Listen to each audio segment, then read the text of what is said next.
kakausapin na ni Menchie itong si Freddy. Samantala, sobrang napupuno na itong si Menchie sa paninira ni Dara dito kay Jenny, kaya si Menchie ay gagantihan na umano niya itong si Dara sa paraang alam niya na ito ay kinakatakutan ni Dara kapag malaman ang lahat ang tungkol sa kay Freddy. Dahil hindi naman sumang-ayon itong si Monica sa masamang plano ni Dara laban dito kay Jenny, si Dara na rin ang gumagawa ng paraan. Muli naman niya nitong siraan si Jenny at sinigurado din niya na tuluyan ng masira si Jenny. Napanood naman ito ni Menchie at ayaw na nitong palagpasin ng ina na pagtanto ni Menchie na oras na umano para ilabas umano ang tungkol kay Freddy sa namagitan nilang dalawa ni Dara. Upang sa ganitong paraan umano, si Dara na mismo ang aamin sa lahat.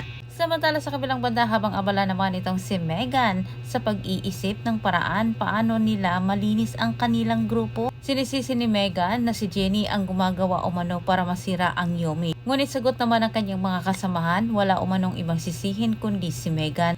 Samantalang munti ka naman na panghinaan ng loob itong si Jenny matapos din niyang nasaksihan mismo ang panglalait sa mga bashers sa kanya. At dahil naman kay Vanna, hindi nagpatalo itong si Jenny bagkus nilabanan niya ang mga ito dahil alam ni Vanna na si Dara umano ang may kagagawan. Mag-isang ginawa ni Menchie ang kanyang plano laban kay Dara. Ngunit sa kabilang banda ay naging palaisipan ito kay Dara. Dahil buong akala naman ni Dara walang ibang nakakaalam ang tungkol sa kanila ni Freddy.